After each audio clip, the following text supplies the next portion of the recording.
You and Smriti. Just get off the meeting. Yes, ma'am. And I'm going to start. We are going to start off with a prayer, and then I will go on for thought of the day. I'll call you on. Okay, I ma'am. will leave you on. Yeah. Okay, all the best, guys. Thank you. Thank you, ma'am. Okay.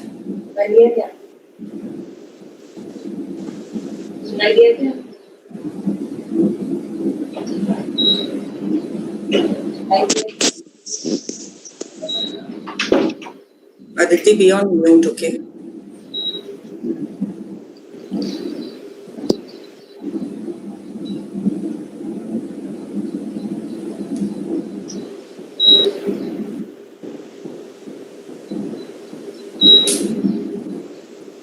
Let's look at.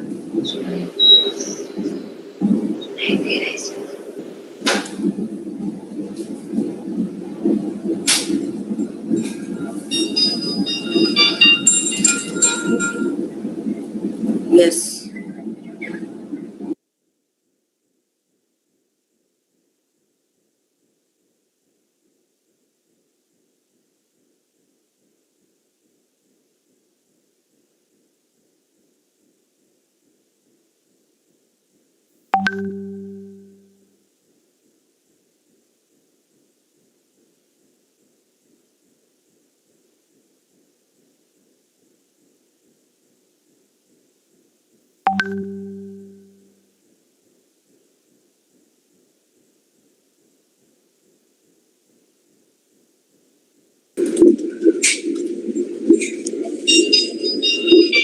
Meera, ma'am, you can begin.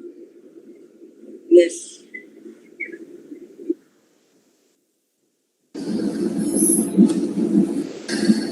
Good morning. A very good morning and a warm welcome to dear parents, teachers and students.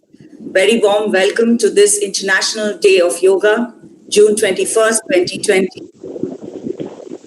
And here we are to celebrate this day of emotional wellness and International Day of Yoga with none other than the stalwarts of yoga, Iyengar Yogashraya, Mumbai. A very warm welcome to you, Ms. Aarti Mehta, to be with us and join us for this.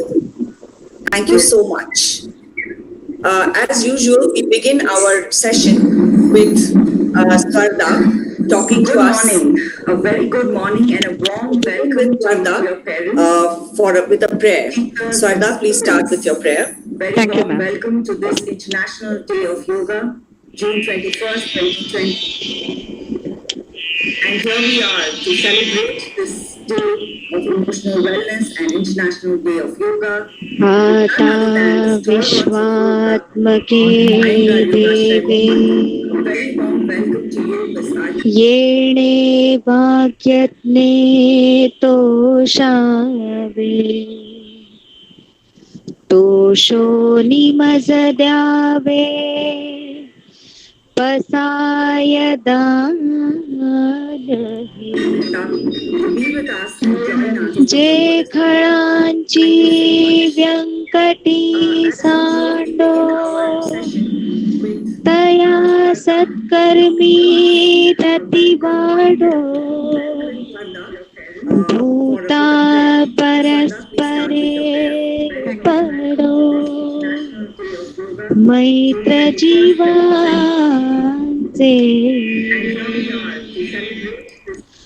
दुरितांचे तिमिर जावो विश्वस्वधर्म सूर्ये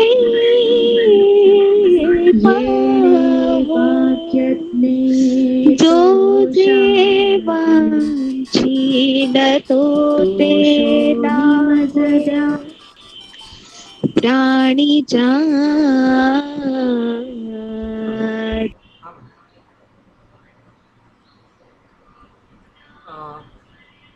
एक second मैं change कर दूँ क्या? एक second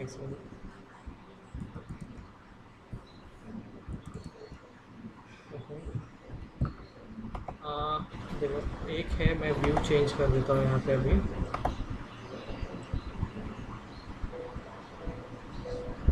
okay, एक second. यहाँ से हो गया एक 30 seconds.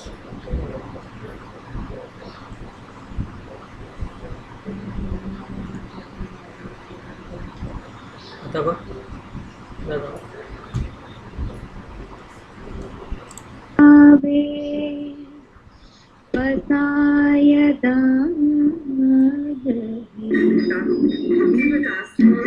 जे खळांची व्यंकटी सांडो तया सत्कर्मी प्रतिवादो भूता परस्परे परो मैत्र जीवांचे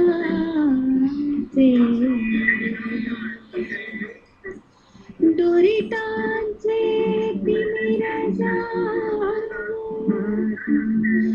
विश्वस्वधर्म सूर्ये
during her school days and has been teaching Iyengar Yoga for over 25 years.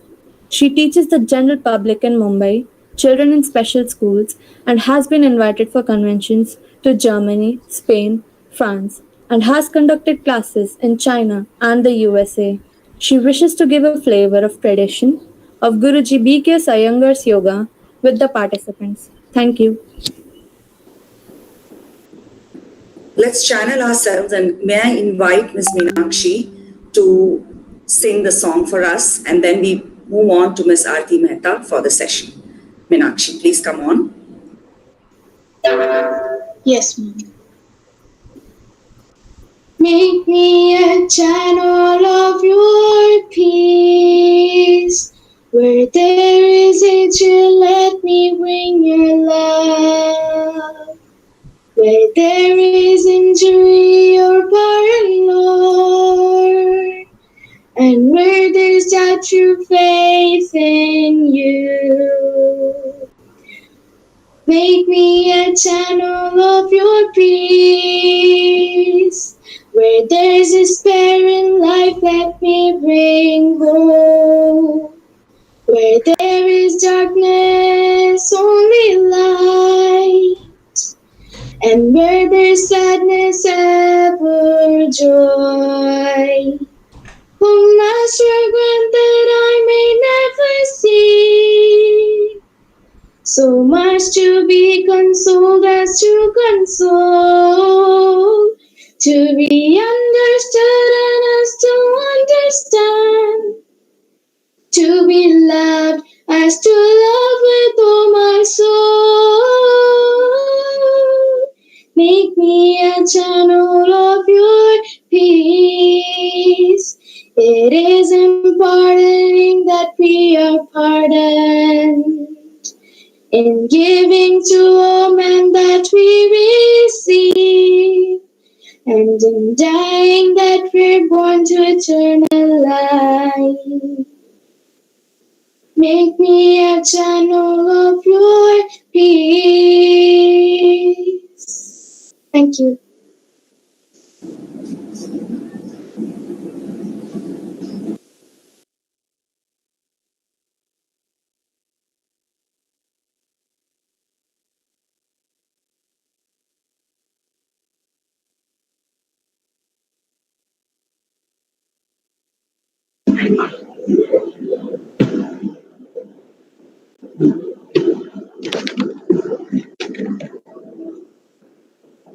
Good morning, all of you.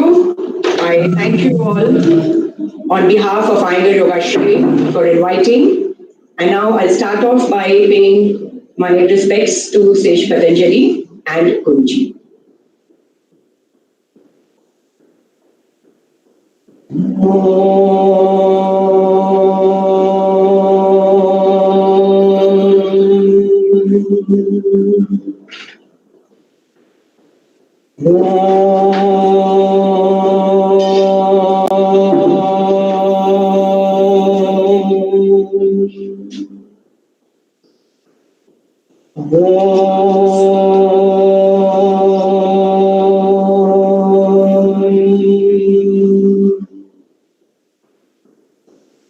योगेन चित्तस्य पदेन वाचाम् मलं शरीरस्य च वैद्यकेन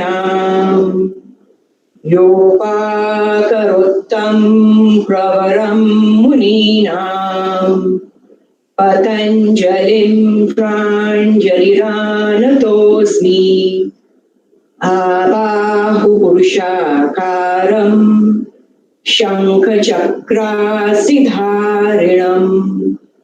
सहस्रशिरसं श्वेतं प्रणमामि पतञ्जलिम् गुरुर्ब्रह्मा गुरुर्विष्णु गुरुर्देवो महेश्वरः गुरुर्साक्षात् परं ब्रह्म तस्मै श्री गुरवे नमः हरिः ओम।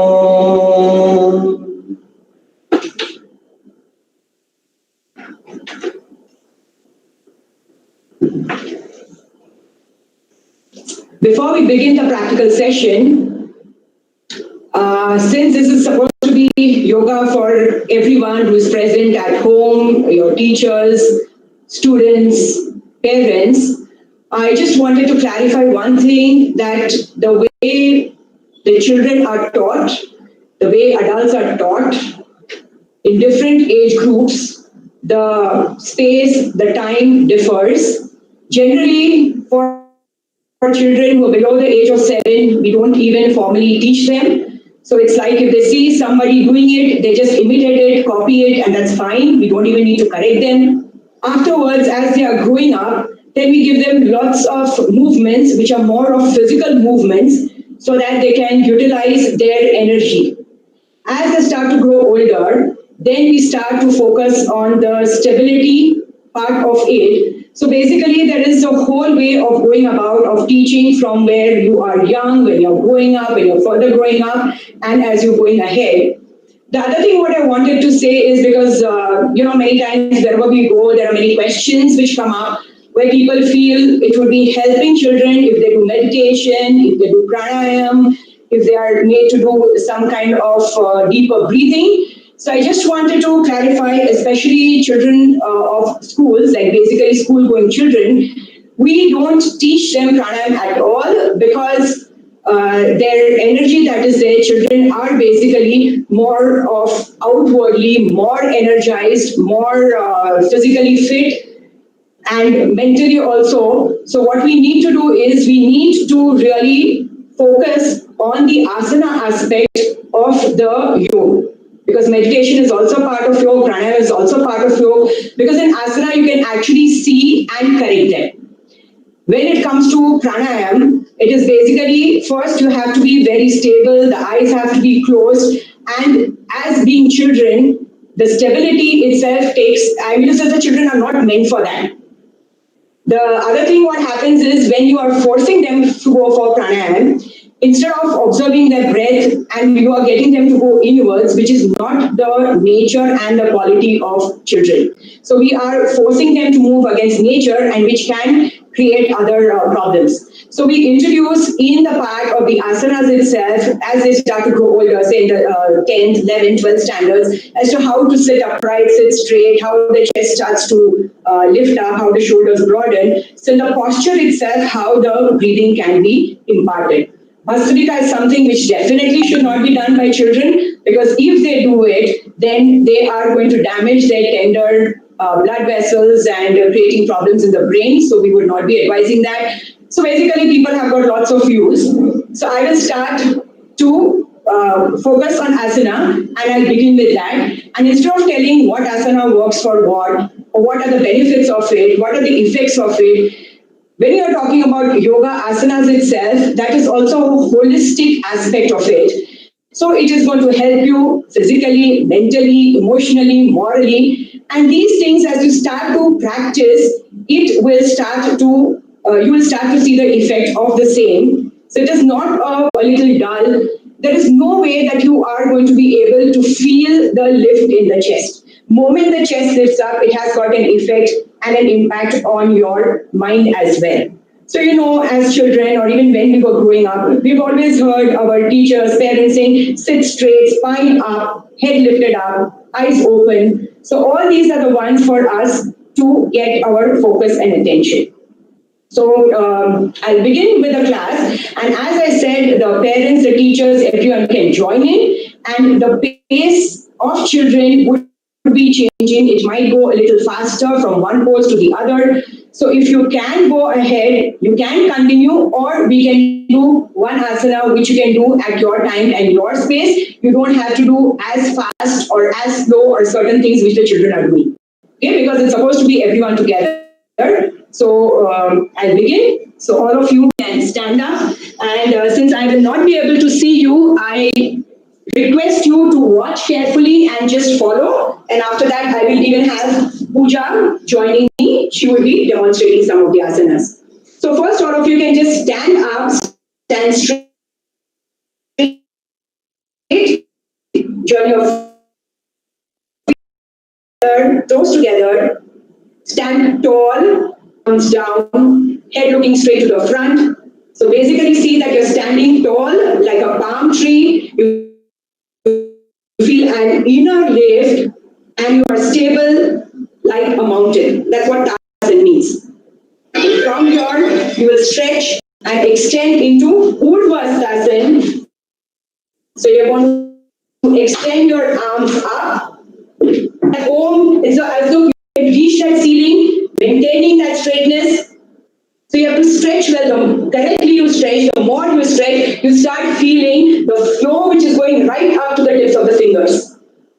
Okay, so this is your Urdhva Hastasana. And from yeah. You're not going, you haven't gone live for some reason. So you have to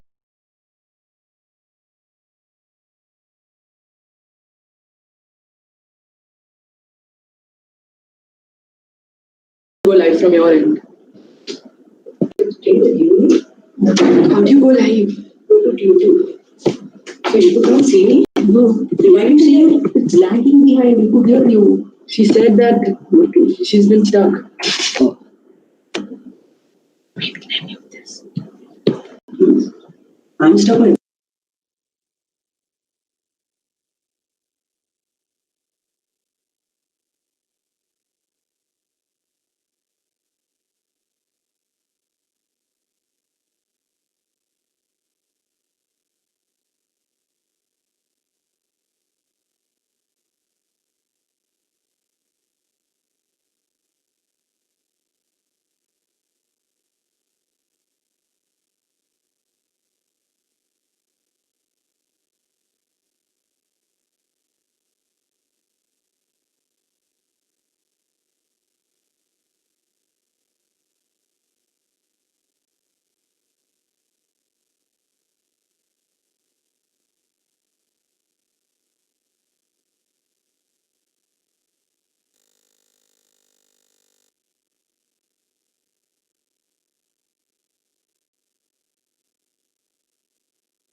Okay.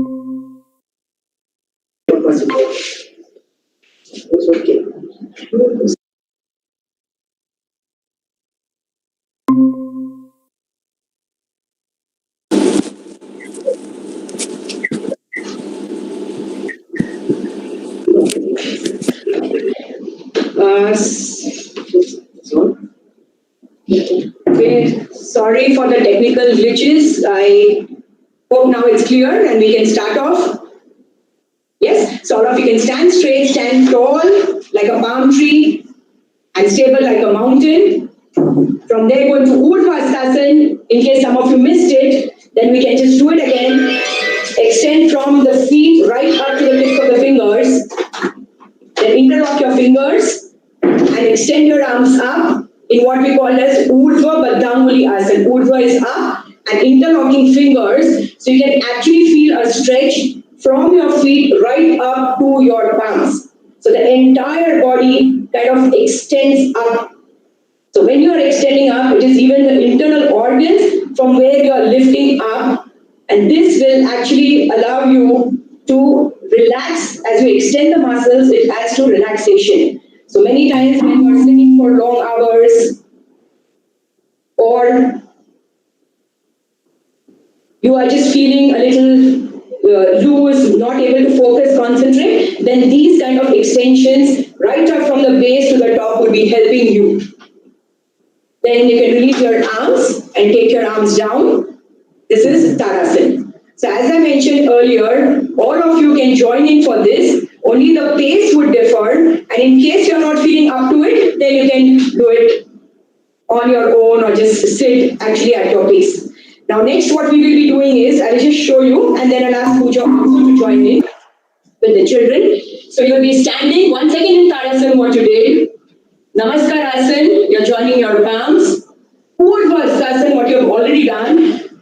Go down into Uttanasana. So you have to extend yourself, stretch your hands down. So here you are learning the rolling and the bending action, which all of you can do. Now from here again, I just ask you to come up into Urdhva, Tadasana. So just do this a little quickly. Tadasana, Urdhva, Uttanasana. Okay, and now what you will be doing is Adho Mukha Svanasana, which represents a dog. So place your palms in front of you, spread your fingers well, open out your palms, walk your legs back, and it also looks like kind of a mountain kind of a thing on top. So go in that manner. So extend your arms, extend your legs, extend your trunk, give a good stretch to your limbs, and through that how it affects your trunk, and then allow your head to release down. Don't force it down. But the hands and the legs are straight. See that you're able to stretch well so you can feel the freedom in certain areas. The joints are to be kept straight. Then you can look up and then go into Uttanasana, Urdhvastasana, Namaskarasana, Tadasana. So I just went a little slowly so that even the others could join in and be there. And now the same thing, I'll ask Pooja to join in and we'll go a little faster. This is basically for children, and those of you who are physically fit, mentally fit can go ahead and do it. Pooja, can you please come on the mat? Okay, so Tadasana, you can face that side. Namaskarasana, Urdhvastasana, extend your arms up. Uttanasana, go down. Bend your legs and knees and jump back into Adho Mukha Svanasana. So all the children are expected to jump unless you have got some kind of an injury. Urdhva Mukha Svanasana. Chaturanga Dandasana. So you have to balance on your palms and your toes. Urdhva Mukha Svanasana. Look up again. Adho Mukha Svanasana. Uttanasana, bend your legs, go towards your feet. Inhale, Urdhvastasana, Namaskarasana, Tadasana.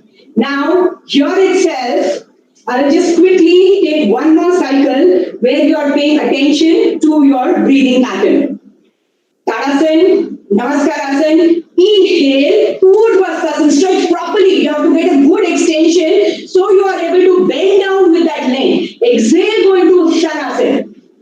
Inhale, exhale, Adho Mukha Svanasana, jump back.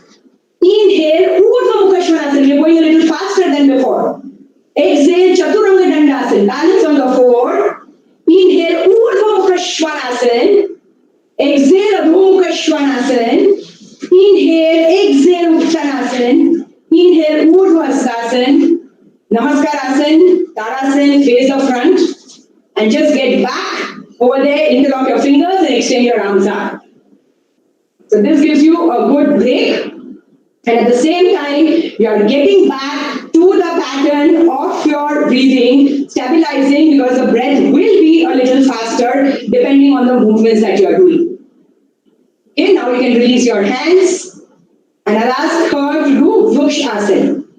So you'll be bending your right leg at the knee, place the foot on the thigh of your left leg, extend your arms to the side. First get a good balance with them, raise your arms up in line with the shoulders. No, just by the side, stretch well. And when you're getting that broad stretch, extend the arms up. Let the knee open out to the side. Look straight ahead in level of your eye.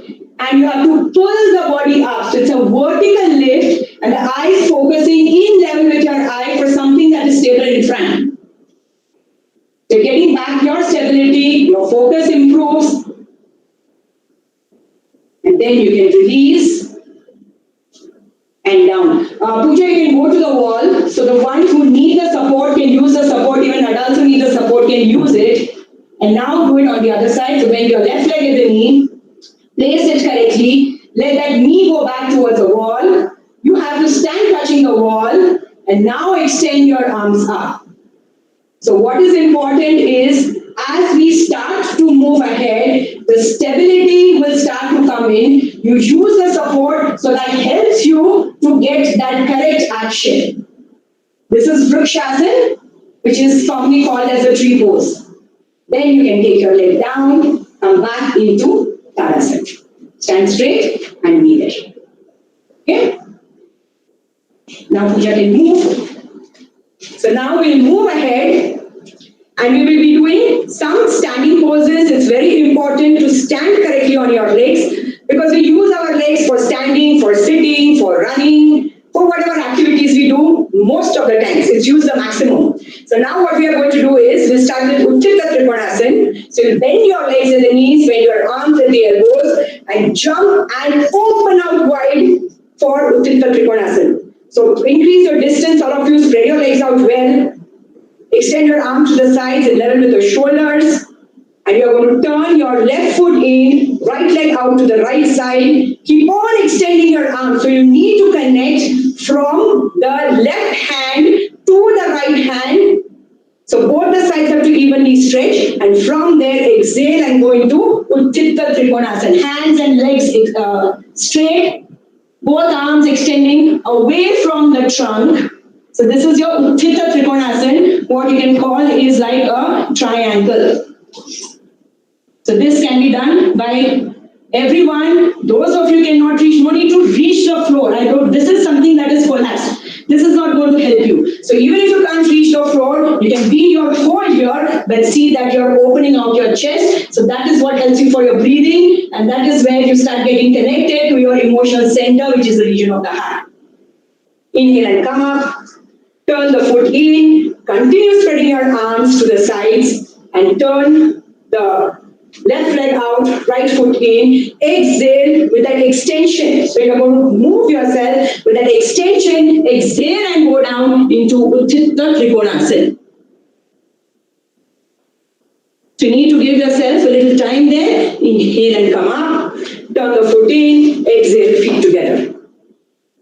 Now from Utthita Trikonasana, how can you go into Ardha Chandrasana? Okay, so we are just building up and then we can quickly take some other poses. Because I want some swift movements also. So you're going to stand there, jump and spread, turn the right foot in, left leg out, go into Utthita Trikonasana, bend your leg at the knee. So listen to the instruction, follow, watch me. Bend your leg at the knee, take the hand away from you, and then as the hand goes away from you, you're going to straighten out your legs. So the other leg will naturally lift up. Then go back into Utthita Trikonasana. Inhale and come up. Turn the foot in. Exhale, feet together. I'm purposely not doing it on the other side because now I want the children to take over. I'll ask Pooja to come and I'll guide her through. So you'll be doing on the same side, one after the other, 3-4 standing poses. Okay, begin. Standing Tadasana, broad chest, lifted chest, broad shoulders. So you have to get that center of the chest lifted up, that emotional center. To lift that up, how do you move the region of the shoulder blades, which are at the back, towards the front, and as that move, it allows you to lift up. So I want that kind of a straightness and lift for all of you. That gets back. Now, bend your legs at the knees, bend your arms at the elbows. The elders don't need to jump. You can just spread your arms and legs apart. So you move as per your pace. Broad and widen your arms and legs. Now turn your right leg out, left foot in, and go into Utthita Trikonasana quickly. Now from here, bend your leg at the knee, take the hand away from you, Ardha Chandrasana. It's okay even if you lose your balance, don't worry about that. Now from here, I will ask her to land into Veerabhadrasana too. So basically, she'll be bending her leg, other leg goes back, and be there. This is like a warrior. The warrior is brave, courageous, so that has to be seen. And from here, you're going to go into Parivritta Parshvakonasana. That means you will be taking that opposite hand across the bent leg knee, go down, and the top hand can go up and over the ear. So this gives you some lateral twisting, turning action also. Now from here, you can go into Parshvottanasana. So keep both your palms by the sides, straighten out that leg, and use the support of the fingertips just now and look up. Concave back, still further, concave back, concave back, concave back. The concavity in the back allows you to access that region of the sternum of the chest. Even if there's some tightness in the neck after long hours of sitting, studying, it's going to help you. And from here, you can come into Uttanasana. Just take the back leg forward and be there into Uttanasana. So many times you can connect one pose to the other in that manner. And quickly can we do now here itself you can raise one leg up and back. So these are certain variations which you can do. I don't expect you to stay for long. Come down and come up. And we'll just do it on the other side. We'll go a little quickly. You okay with it? Yeah. The others, I hope you are following. Tadasana. Jump and spread your arms and legs apart into. Okay, legs spread out and turn that leg out for Utthita Trikonasana. Bend your leg at the knee, take the hand away from you, Ardha Chandrasana. So the trick over here is bending the leg at the knee and the other leg coming with you. Stay at least for a short time if you can. From here, bend your left leg at the knee, right leg going back and land into Veerabhadrasana too. Veerabhadra, the chest has to face the front, so turn, rotate. Yes, but the knee remains in line, so just make an attempt. And from your weight, you're going to revolve the trunk to go into Parivritta Parshvakonasana. So here you're getting the standing action, the twisting action. It's okay. You can be there. And take your hand over the ear. Inhale and come up. Parshvottanasana, there itself. So basically here what happens is you are extending evenly the trunk on both the sides. When it came to the Parivritta action, one side was extending more. There was a turning which is required. That's why so many variations and movements. And now there itself you can take your head down towards your leg. Go ahead. If not also it's fine. And come into Uttanasana. Now bend your legs at the knees, palms in the front, and jump into Adho Mukha Svanasana in the back. And from here, sit in Dandasana. Dandasana is where you are taking both your legs in front and being there, and you can be there. So you are just going to get back, keep your palms on the floor, the legs are straight. Using the support of the palms on the floor, you are going to lift the chest up. No, sit there, sit there. Palms closer to your hips. And what I mean by lift the chest up is you have to feel that length. So how the top part of the back, the dorsal cuts in, shoulder blades move in. So how you can breathe better. So basically you are getting You're breathing better, you're getting back in case if your breath, which will become a little faster, it would change, but there has to be a rhythm in your breath. And from here, you bend your legs a little slightly, place your feet on the floor, and using the support of the palms and feet on the floor, go into Purvottanasana. Purva is the east part of the body, the front part of the body, and that is the one that is lifted up through the back. So using the support of the palms, let the shoulder blades cut into the body. Let's see how that breathing improves. What happens to that emotional center? How we can get the stability. Now you can sit in Dandasana again. And if you're ready, we can be there for one more attempt. Shoulders rolling back, chest lifted up. And now you can go into Purvottanasana. So the more and more it's as though if there was an arrowhead piercing through the back to your chest. And now you can come down and wait there. So there itself, I will ask her to lie down on her back. So all of you, if you've got place, you can just lie down. You can bend your legs at the knees. Hold your ankles. Allow the shoulders to be well grounded. So wait there. Get back. Let your back rest. Let your shoulders rest. So what you are going to do is pinning your feet on the floor, holding the ankles firmly, shoulders grounded. Lift the back off the floor, including your buttocks, thighs. This is Chatushpadasana. Now, when you are holding the legs, it's as though you are stretching your arms towards the legs and the legs are being pulled by your arms, two-way action. So slightly move the legs away from you, arms also extending, and now allow the chest region to be lifted up. So all this is what is required even to strengthen your back, for you to get your breathing to be better. The moment the breathing is better, you feel more rested. And now you can come down. Sit up for Ushtrasana. So you can be kneeling. Okay, before that, all of you will be sitting in Virasana. So Puja, spread your legs out. And what you'll be doing is with your hands, the elders who have got a problem can use some bolster or whatever, some height for later, but you'll be turning this. So all the children who can with your hands turn the calf muscles and sit down in between your legs. So these are the things which will allow your legs to get toned, rested.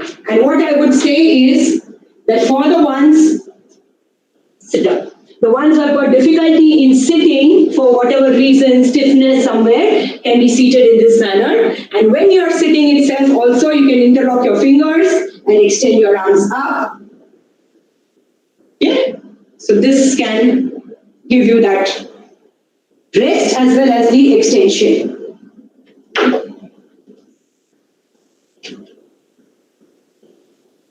Yes, Puja. Now you can release. And from here you can go into Ushtrasana. So you can place your palms on your feet. One minute. Before that, just place your palms on your thighs, on your buttocks. Again, shoulders rolling back, chest lifted up. Everything over there, so that tiredness, the fatigue that is there, that moves away. Moment there's freshness. Yes. And now take your palms down one at a time. Again, using the support of the palms on your feet, moving that down, the region of the chest lifted up. And then come up. Now you turn around, face the front. Okay? Just a quickie, because with children, they can do Padmasana, and there are many variations from there, so we'll just quickly take that. So you can straighten your legs. No, you can do it. Straighten your legs in Dandasana. Then one leg at the knee for Padmasana. And most of the children can do this very easily. The ones, as we grow up, the body starts to become a little stiff or a little tighter. So I won't ask them to force themselves, but they can be sitting in Virasana, what she had done earlier, or just bend one leg at the knee and sit. The others who can do it can bend the other leg at the knee also. And this is your Padmasana. Now from this Padmasana, just to give a little bit more challenge to your arms, and for you to get the correct balance, I will ask you to go for Tolasana.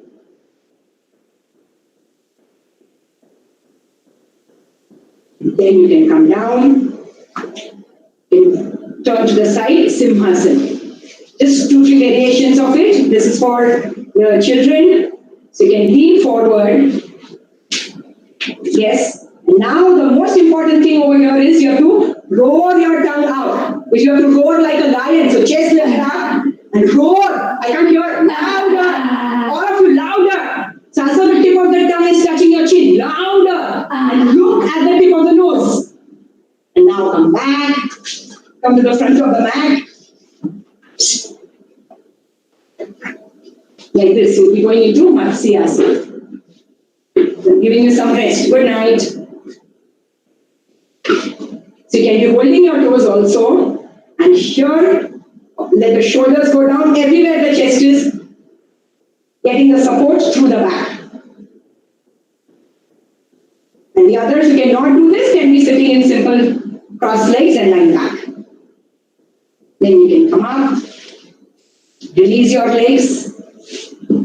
So this you can do it on the other side also, but I'm not repeating. So if you've taken your left leg first, then you have to take the right leg first. So you have to change the crossing. But for now, I want you to do, which is easier for everyone, would be Gomukhasana. So you can, yes, and take one leg over the other. Correct. Bend your legs at the knees. And hold that other foot and pull your toes back. So you're sitting like that. Gomukh is like the face of a cow.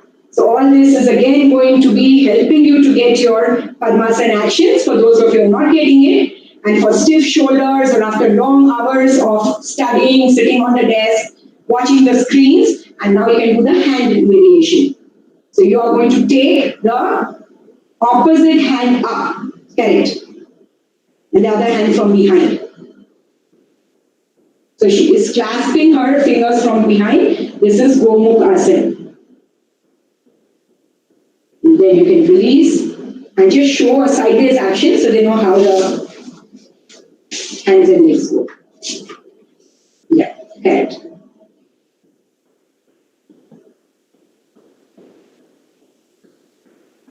You can hold. So this is your action of Gomukhasana, stiff shoulders, stiff neck.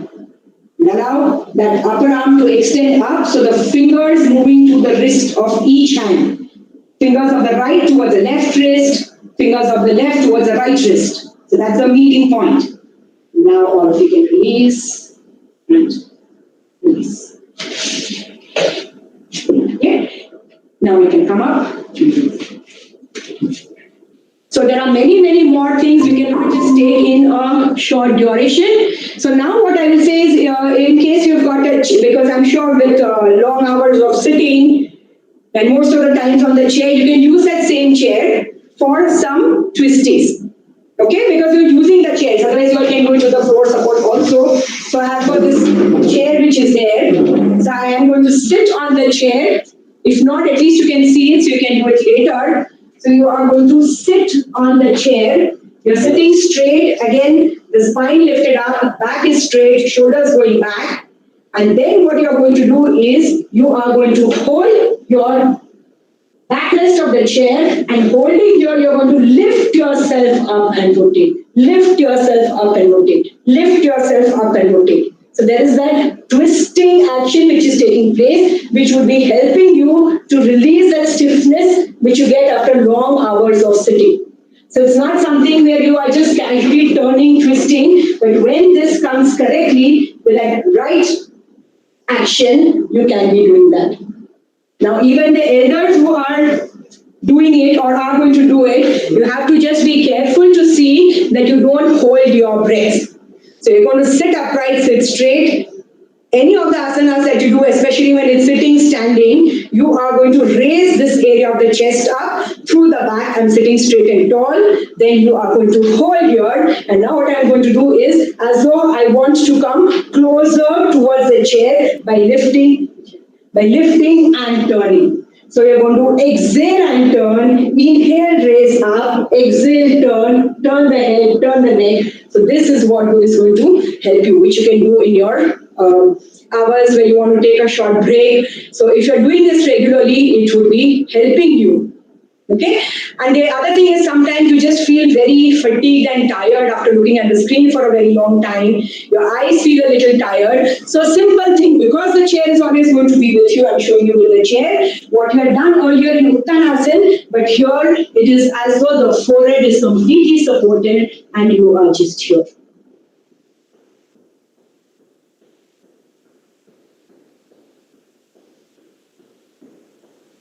So that actually gives you a break and quietness to the eyes. So this is what you can do.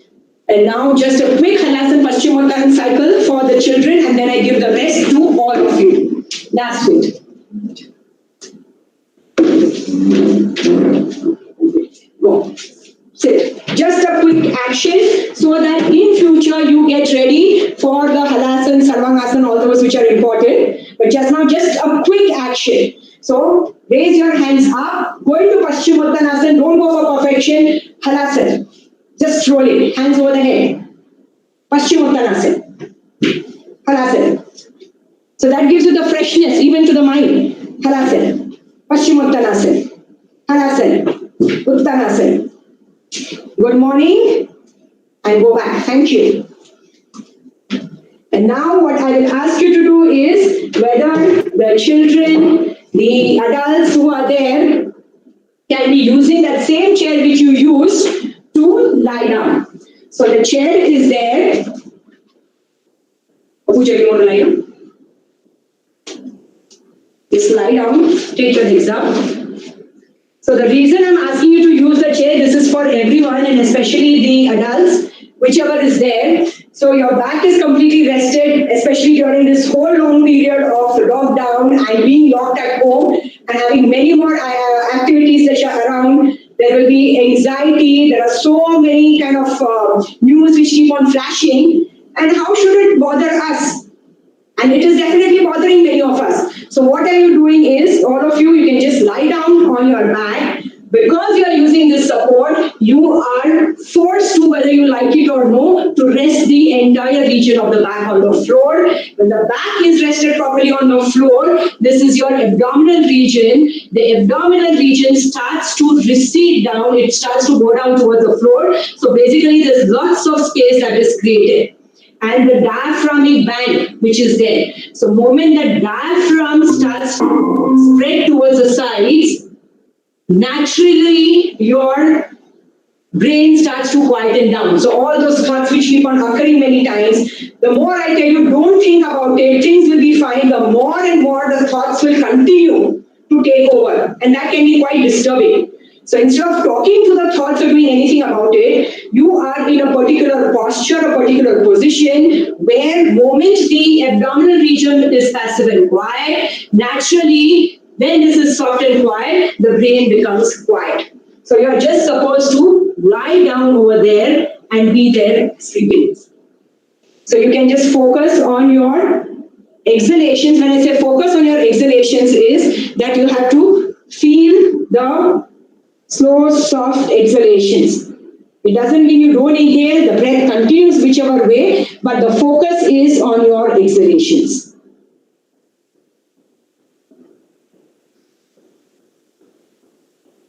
So initially you will find that the breath feels a little disturbed, or many times when you're lying down you might feel there is a tightness. So you need to stay there for some time to get that softness in the region of the diaphragm, passivity in the region of the abdomen, which will allow your brain also to passive, to become quiet. So basically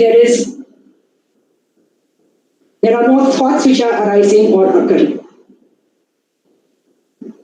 Then you can get your knees closer to you, turn to the side and come up.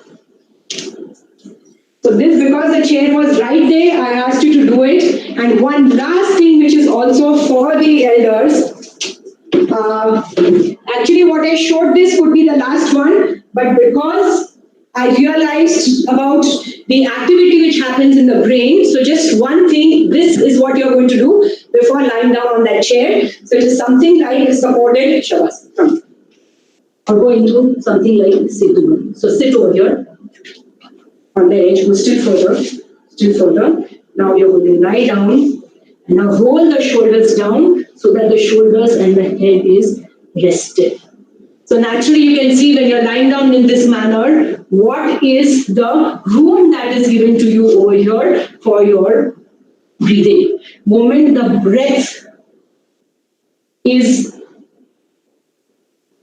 moment you're able to breathe better, naturally the state of your mind also will be better. So you know sometimes when you are very angry or when you are anxious, have you ever observed what happens to your breath?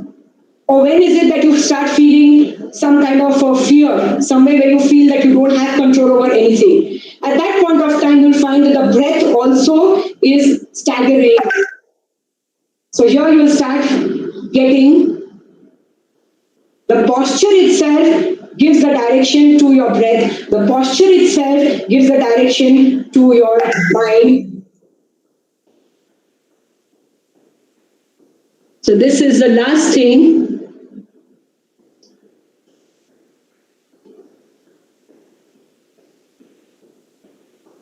You can even fold your legs if you want.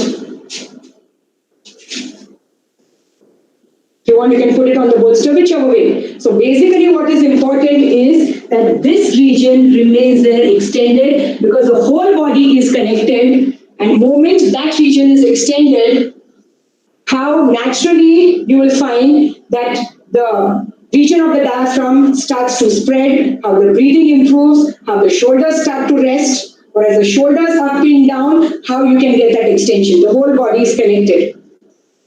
And the most important thing is that the region of the neck, you have to slightly extend it up, rest the back of the head so that completely this region is relaxed and quiet. So the forehead is receding down towards the eyebrows and the eyes resting in its own sockets. So from the corners of the eyes, it's moving towards the ears. Basically, you're spreading from the center towards the sides. Yes, now once again, get your feet on the floor, knees closer, hold the bolster, and slide yourself towards the head side, or push the bolster away, wait there, turn to the side, and then come up. Okay, so if you've got any questions, because it's a short time, but thought we can just give you a glimpse of flavor of how the asanas, when you do them the way they are, what is the effect it has on the mind? How does it help you to get the stability in your emotions?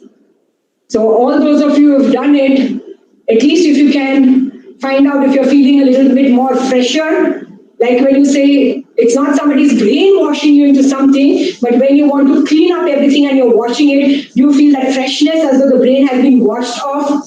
So see how whether it is of any help to you or no.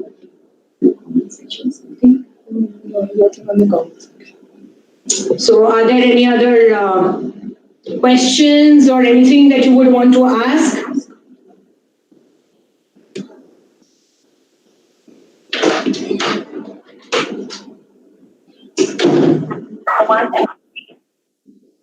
For this wonderful session today.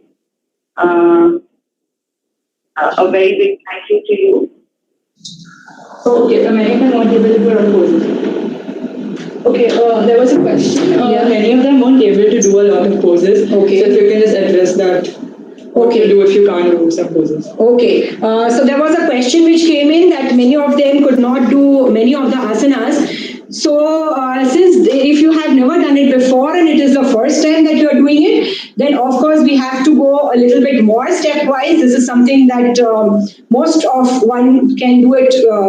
So, what I would suggest is, since this is recorded, you can always go through it. And if you've got any specific asana that you want to know, because see, when you are doing it, there are so many movements. There is a standing movement, there's a bending forward movement, there's a bending back movement, and all of us have got different kind of stiffness. Some of us are more, there's some kind of weakness in certain areas. Some of us are stronger in certain areas. So when you are doing these asanas regularly, I don't mean to say all of them together, but certain movements, then it automatically improves the flexibility of the body, which leads to the flexibility of the mind as well.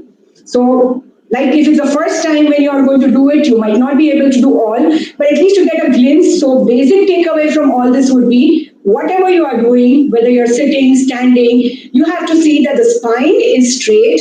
Moment the spine is straight, the chest is lifted up. Moment the chest is lifted up, it has an effect even on the brain. Okay, and then when that is happening, so those are the poses which you had done. At the same time, something that you did like Vrikshasana was more for you to get a stability, and you can take the support of the wall. So if you, whoever has asked that question, if you just quickly put as to which pose are you talking about not being able to do, I can guide you. Yeah. Can you give me if she's asking you a question? Okay, what is the appropriate age to start yoga? Okay, the appropriate age to start yoga would be from the age of 7 onwards. So as I just had mentioned in the beginning, in case my voice was lost, that the age to start formally would be at the age of 7. But still, in case you have got siblings who are younger and they're just watching either their parents doing or siblings doing or somebody doing, and they just want to imitate, it's okay, not a problem. But don't formally teach them how to do it. It's just a fun way of doing it. They're just imitating. They go upside down. It doesn't matter. And even for the children from the age of 7 when they start, from the age to 7 to 9, we don't correct them. So it is more like, because what happens with children is what they see and what they show is what they have interpreted. So let it be that way, because the spine is also not completely developed. So there is no force used on children. There is no perfection that is expected of children and the younger groups. And as you start to grow older, say even after the age of 12, 13, 14, 15, 16, at that point of time, the body starts to become a little stiff as we are growing up. And as the body starts to become a little stiff, that is the time the stability also starts to come in. And why the variation of asanas which are there, varieties of asanas, that is the one that will help you to get the mobility and flexibility. And moment the joints get the flexibility, moment many areas inside the body start to get the flexibility, moment the organic body starts to get accessed because of your extensions and expansions that we are doing, because of quick various movements, and that point of time you start feeling the lightness in your body, which gives you the clarity in your mind. Just one last question I saw. Yeah. Can patients with vertigo do these asanas? Patients with vertigo, as in children who have got vertigo, would be my question, because if you are dealing with patients, it is dealt in another manner. There are you definitely have to do under the guidance of a teacher, because vertigo could be for one needs to know what it is. Many times it's just because the ears, are not opened up. There is kind of a blockage in the ears. So if it is a question to deal with a person having a particular issue, then it has to be done under the guidance of the teacher. I wouldn't advise you to just go ahead and do it, because it depends as to how you have to move. And first, what is the reason is what I would want to know. So if it is that kind of a question, then we will need a practical one-to-one, or basically you have to be under a teacher to know what it is, because it's something like problem or ailment, which has to be tackled separately. Yeah, just one. If jobs require long sitting hours and because of that there is lower back pain, what should be done? Yes. So the long sitting hours, and if you've got lower back pain, what I showed on the chair, what we call as Bharadwaj Asana, like you're sitting on the chair, lifting up and turning, that is what is helping. So when you are doing it, you can repeat it twice, thrice on each side, stay there for a while. So there's a lifting and turning action, lifting and turning action, lifting and turning action. So that would help you to release the back. And then, like I said, even when you're sitting on this chair, you can stretch a little. So what looks like just the stretching of the arms, it's actually taking place in the entire region of the trunk. So this is something that is basic that one can do. And since the question has come off, and if you have got, yes? So one more question. At what time should you do yoga? Okay, so since I'm talking about this long hours of sitting, so this what I said would be there with that movement, and of course with some standing poses which you can do it. This you can, I'm just showing it to you, can use your dupatta or anything. So you can be lying down. This is, of course, I won't expect you to do it in your office, but whenever you get a chance, you are going to lie down. You can use anything that you have got. Bend your leg at the knee so that the back is completely rested, and you are going to just straighten your legs up. So this is what we call as Supta Padangusthasana. The leg has to be straight. That will also help your back. And sometimes a simple thing, because this is a video, you can see the recording again. You could be sitting very close to the wall, almost climbing up the wall. Take your legs up, let the buttocks rest against the wall, your back is completely rested. So all these are the things which will help you with your long hours of sitting. Of course, this has to be done before, after, whenever you're home. I don't expect you to do during your office space time. But the chair one which I showed, you can be doing it. And now the best time to do the asanas is, you can do it in the morning as well as in the evening. When you do it in the morning, the body is a little stiff, but the mind is fresh. When you're doing it in the evening, the body is much more flexible, supple, you might be able to do many more things, but the mind is the one which has, or the brain which has worked throughout the day, that is a little tired. So when you are doing it in the evening, then sometimes we change the sequence of the asanas also. For children, I will say, if they get up in the morning, they can just do it. We have not shown inversions, which are very, very beneficial. So those of you who are practicing regularly, then I would advise them to even do Adho Mukha Vrikshasana, that is full arm balance, Vrikshasana on the regular basis, a few Surya Namaskar cycle. Anytime that you're doing it, morning is a good time, as well as evening if you're going to do it. But basically, there has to be a duration. If you're doing it in the evening, at least a 4 hours gap between your big meal if you've had lunch or something. Just 45 minutes before, if you've had some kind of milk and some biscuits, that is fine. So basically, the stomach has to be empty when you're doing your asanas. Only some asanas that you can do even after you have eaten would be some simple thing like Vajrasana, that you are sitting. Otherwise, all the asanas have to be done before food. One more question just came in. Is there anything for period cramps? Yes. So all those of you who have got a problem with period cramps, the thing which I just showed on puja, you know, the last pose with the bolster, where this area starts to extend and stretch. Other thing that you can do is you can be sitting, say I'm using this bolster. You can sit on some height, and what you will be doing is sitting in Baddha Konasana. So you join the soles of your feet together. Join the soles of your feet together. Now the way I'm sitting, I'm sinking down. So what I need is a lifting action. So this is what is there that will be helping you with your period cramps. What Pooja did, the last pose which you saw with the bolster is one more thing that you can do. And the same pose which I showed you, like you'll be lying down, which is Supta Baddha Konasana. You won't be able to see, right? Yeah, good. Okay. So, can you see me in the frame? Yeah. So you can use the support of your wall or whatever it is. You can just hook your toes over there, go closer, and then you can use some support, either a bolster, blanket, whatever. Put this, and then you are going to lie down. So when you are doing this, this is where it's going to help you. So these poses which I said you can do even when you are menstruating and even on a regular basis. So these are the things which will be helping the cramps. Anything else? Yeah, how long do you stay in one pose? Depends who's asking this question. So if it is for very young children, they don't need to stay for very long. It's just quick movements.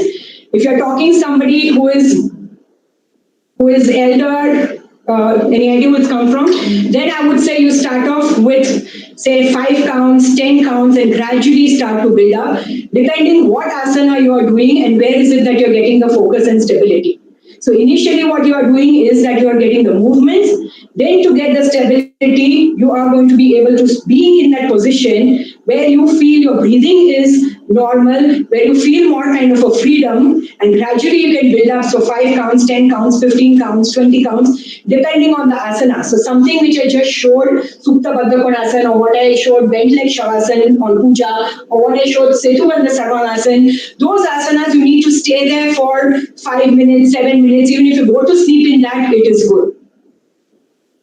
Oh, yeah, and there was one question on, does this yoga help relax your eyes or something on those lines? Okay, so now when I said, what I showed you with your eyes rested on the chair, that is what can be done. The second thing is forward bends can be really helping. So you're just, Yeah. The question is, does yoga help relax the eyes? Yes, so depends as to what way you do it, because sometimes if you are just tired, the eyes are tired, then what you need to do is just be there, sit on this, let the forehead rest and be there. Now, if you're doing something like this, you're expected to stay there for some time. It could be 3 minutes, 4 minutes, as long as you are feeling comfortable over there. When I say comfortable, it means that there is no kind of sensation that you need to come up with. There's some pricking sensation you need to adjust. So basically, whenever you want to relax the eyes, most important is this is the forehead. The forehead skin should be receding down towards the eyebrows, and then it is spreading out to the sides. And when that happens, the eyes feel relaxed and they actually start to feel cooler. But the most important, I repeat, is to move this and then this to the sides. Sometimes if there is lots of activity in the brain, the eyeballs start to feel active. So even if the eyes are closed, there is lots of movement. So simple thing like using your finger over here towards the corner of the eyes and you are just spreading it towards the sides. This is when you are lying down. When you are sleeping, when you are lying down, then that also helps you to quieten the eyes in this manner. Then sometimes even placing this palm and allowing your eyes to rest in its place. So you can try this just now and see what happens, how you start feeling the cooling sensation. Okay, so this is to be done lying down. As I said, you use the base of the palm.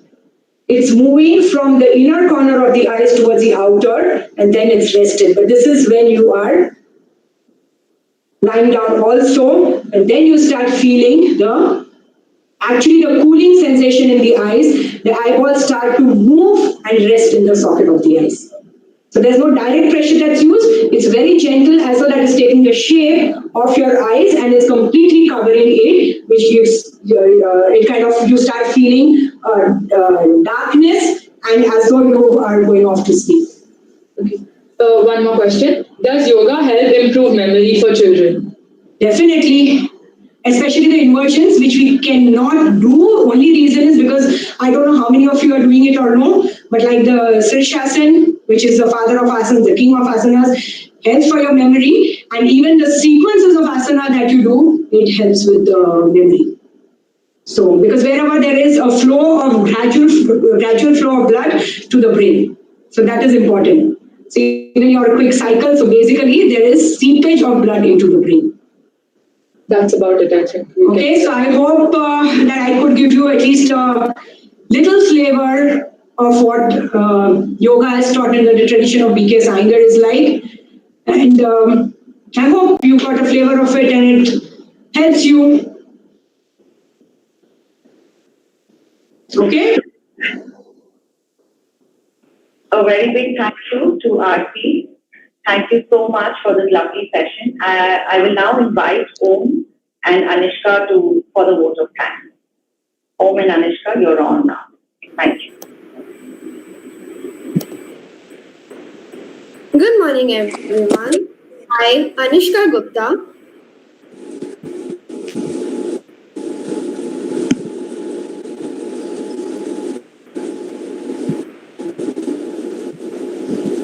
Hello, am I audible? here you are.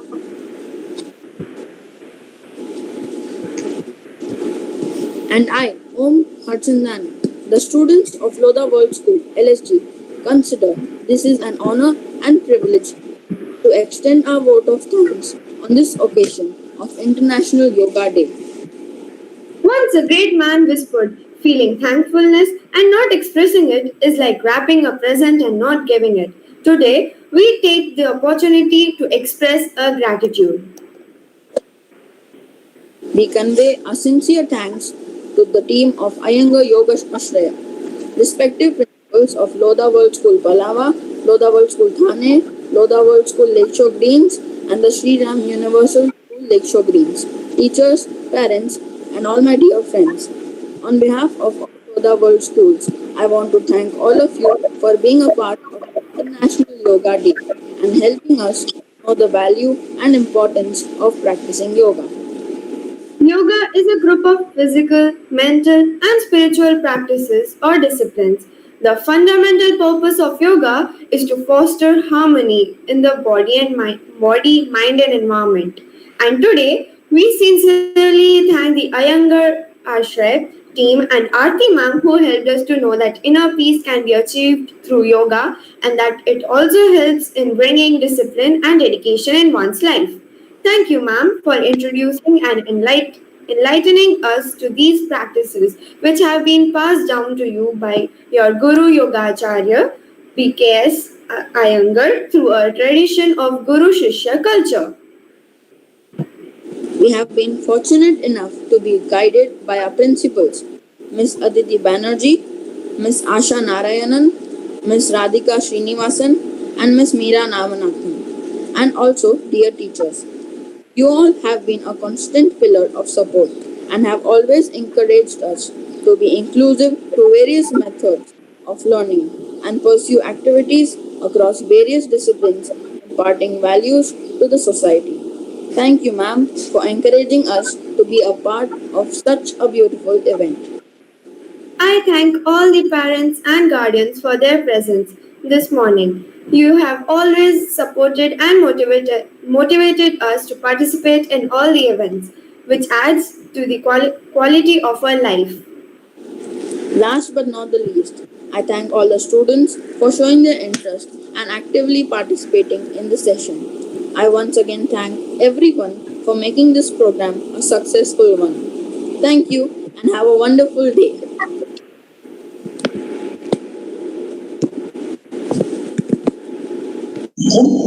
Thank you, all of you.